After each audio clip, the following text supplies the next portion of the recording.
Sejam todos muito bem-vindos a mais um episódio de 15 Minutos com a Bíblia. E hoje nós vamos continuar a nossa saga pela história por meio dos livros bíblicos e o período que eles foram escritos.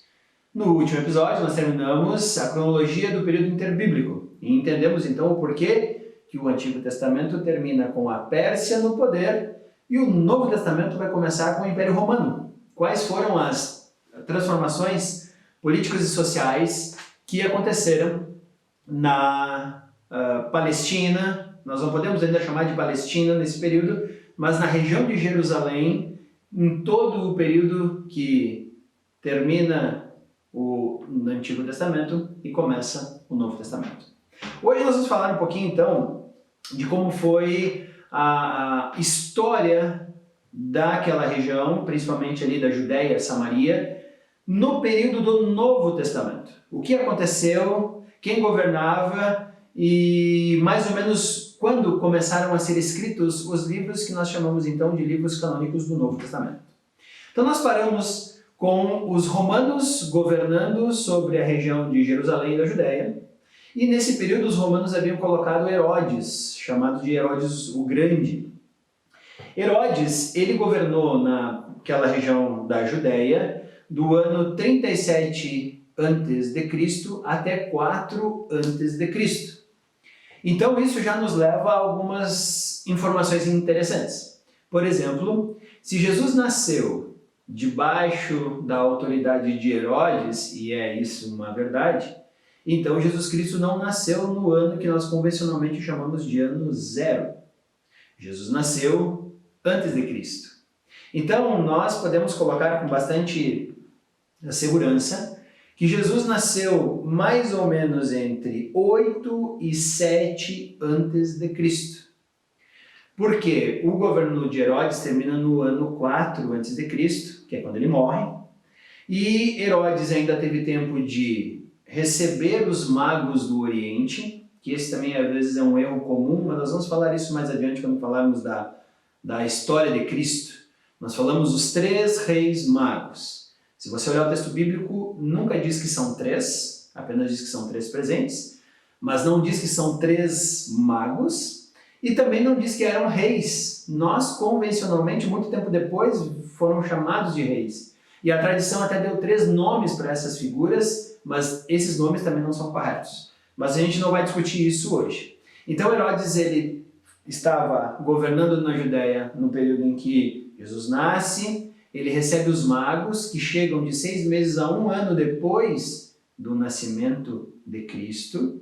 Então também nós vamos ver mais adiante que colocar os 3 reis magos chegando para visitar Jesus no presépio é um equívoco. Nós vamos ler o texto bíblico, inclusive, que diz que eles visitaram o menino em sua casa.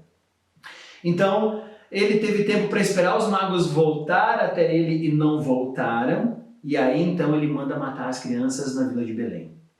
E ele manda matar as crianças de 2 anos para baixo.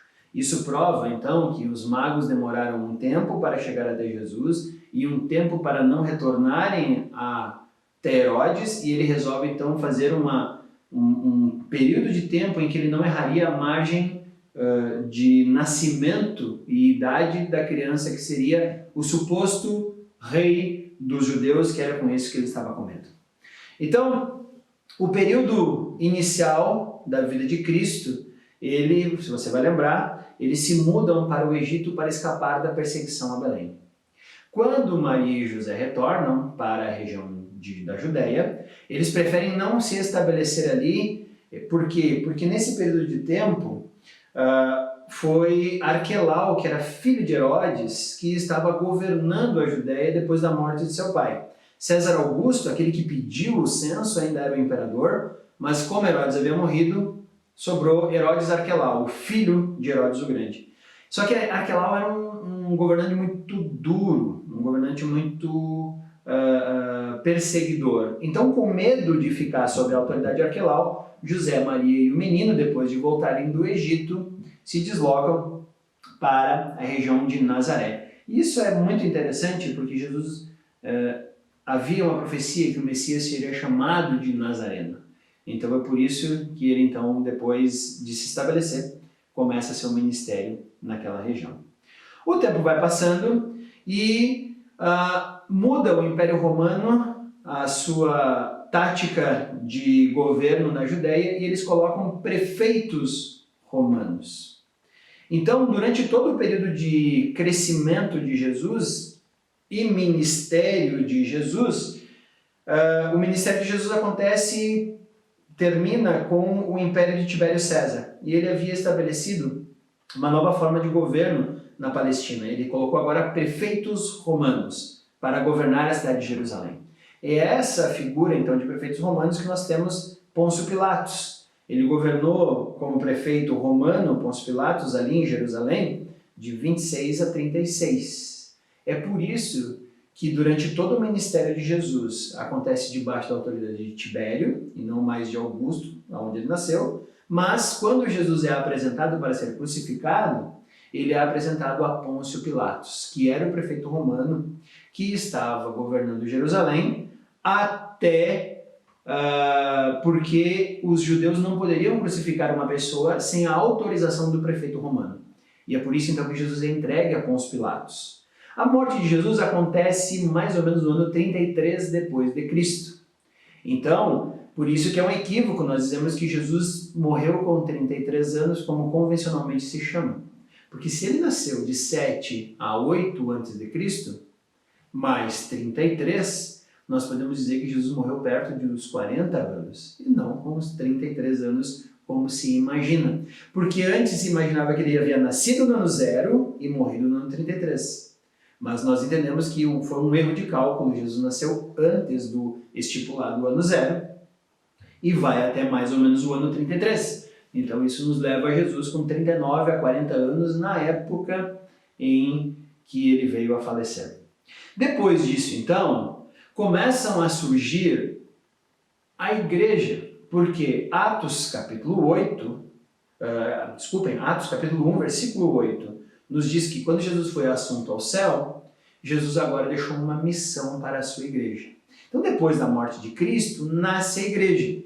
A igreja ela nasce num período de 50 dias após a morte de Cristo, quando a igreja recebe o Espírito Santo no Pentecostes, era uma festa que era comemorada 50 dias após a Páscoa judaica. Então, a igreja nasce 50 dias após a morte de Cristo, e ali então começa o desenrolar do cristianismo e das principais comunidades que depois receberiam as cartas do Novo Testamento. Então agora nós vamos trabalhar um pouquinho sobre como é que foram montadas as cartas do Novo Testamento. Então, logo depois que Cristo morreu, houve uma troca, os prefeitos romanos deixaram de governar em Jerusalém e foi entregues ao neto de Herodes o Grande, chamado de Agripa. Ele governou por um período muito curto de tempo, depois vieram os procuradores romanos que voltaram. Então Roma tinha um problema em governar aquela região, sempre tinha algum tumulto político. Então foi no meio de tudo isso que a igreja nasceu. A igreja nasce e as primeiras cartas a serem escritas são as cartas paulinas de Gálatas e as cartas de 1ª e 2ª aos Tessalonicenses. Essas cartas foram escritas provavelmente no ano 50 a 51 depois de Cristo. Então, as primeiras cartas do Novo Testamento não são os evangelhos, mas sim 13 epístolas de Paulo. Paulo também escreveu, ali pelo ano 56 e 57, as cartas de 1ª e 2ª aos Coríntios e a carta de Romanos. Quando Paulo já tem a sua coleção de cartas enviadas às igrejas, é que vai surgir o primeiro evangelho, o Evangelho de Mateus. O Evangelho de Mateus foi escrito mais ou menos entre 55 e 57 depois de Cristo, no mesmo período que Paulo estaria escrevendo as cartas à igreja de Corinto, as duas, e a carta de Romanos. O Evangelho de Mateus surge na Palestina. A gente vê que ele tem uma linguagem exclusiva aos judeus, e nós vamos estudar isso mais adiante. Depois, o próximo livro a ser escrito, provavelmente o Evangelho de Lucas, que foi escrito entre 58 e 59, quando Lucas estava acompanhando o apóstolo Paulo, e no período em que Paulo havia sido preso por 2 anos na cidade de Cesareia, que é o que dá o tempo suficiente para Lucas fazer a pesquisa. E se você olhar o Evangelho de Lucas, ele começa dizendo que ele está pesquisando a um homem chamado Teófilo se é verdade o que se fala a respeito de Cristo. Então o Evangelho feito a partir de uma pesquisa, em que provavelmente Lucas conversou com várias pessoas que foram discípulos junto com Jesus naquele período. Depois nós temos então, Paulo é preso em Cesareia e é enviado a Roma. Lá de Roma, ele fica preso por mais ou menos 1 ano e meio a 2 anos. Então, entre o ano 60 e 61 depois de Cristo, nós temos as famosas epístolas da prisão: Efésios, Filipenses, Colossenses e Filemão. Então, Paulo agora está com quase todas as suas cartas escritas e nós estamos no ano 61 depois de Cristo. Aí surge o Evangelho de Marcos. Por quê? O Evangelho de Marcos ele é escrito em Roma, no período em que o apóstolo Pedro está também lá em Roma, tentando ajudar e auxiliar a igreja que havia surgido na capital do Império. Então o apóstolo Pedro está lá e ele vai então narrar o seu evangelho, a sua visão do ministério de Cristo ao João Marcos, que está junto com ele nesse período. Então o evangelho de Marcos surge em Roma entre o ano 65 mais ou menos depois de Cristo. Também no período de 61 a 65, Paulo vai escrever a sua primeira carta a Timóteo. Timóteo era um jovem, relativamente jovem, mas ele tinha provavelmente mais de 30 anos, tá? Timóteo era um jovem que havia sido deixado na igreja de Éfeso para cuidar da igreja. E Paulo então está escrevendo uma carta para auxiliar esse rapaz, esse jovem, esse discípulo seu, a estabelecer a igreja. E no mesmo período, mais ou menos um pouco depois, 66 depois de Cristo, Paulo havia deixado Tito na cidade de Creta para também cuidar da igreja, estabelecer presbíteros. Paulo então escreve a carta de Tito, que é muito parecida com a carta de 1 Timóteo, a respeito de como um jovem líder pode formar liderança e manter a fé em uma igreja. Depois disso, nós vamos ter então o Evangelho de Atos, entre 62 e 70 depois de Cristo, que é quando Lucas, que começou o primeiro volume, que é o Evangelho de Lucas, termina seu segundo volume, que é o livro de Atos, que é a expansão da igreja em Jerusalém, Judéia, Samaria, até os confins da terra. O livro de Atos termina com o Evangelho chegando a Roma, e aí então é o conceito que nós temos de que chegou em todos os cantos conhecidos do mundo na época. Aí então, nesse período de tempo, Paulo vai ser preso novamente em Roma e vai morrer em Roma. Antes de sua morte, no final da sua prisão, entre o ano 67 e 68, ele vai escrever a sua última epístola, em termos de tempo, né? Aí, a carta de 2 Timóteo. Nesse período de tempo, João, o apóstolo de Cristo, é presbítero na cidade de Éfeso e vai escrever então o Evangelho de João, entre mais ou menos 62 e 70, até 72 depois de Cristo, é o período em que foi escrito o Evangelho de João. Depois nós temos então na expansão da igreja uma carta escrita anonimamente a cristãos hebreus, que é a carta que nós temos aos hebreus, provavelmente tendo sido escrita entre 69 e 70 depois de Cristo. Depois nós temos a carta de Judas, também escrita dentro desse período de tempo, e Pedro escreve, até mais ou menos o ano 67, a sua primeira epístola. Por fim, nós temos as cartas já no final do século, quando Vespasiano é o imperador romano, então passou entre Augusto, Tibério, Cláudio, Nero e Vespasiano. Nós temos as últimas cartas escritas do Novo Testamento, que são as cartas de 1ª, 2ª e 3ª João e Apocalipse, sendo escrito depois, lá na metade da década de 90 depois de Cristo. Então, o mundo todo passou por transformações e aquela região também.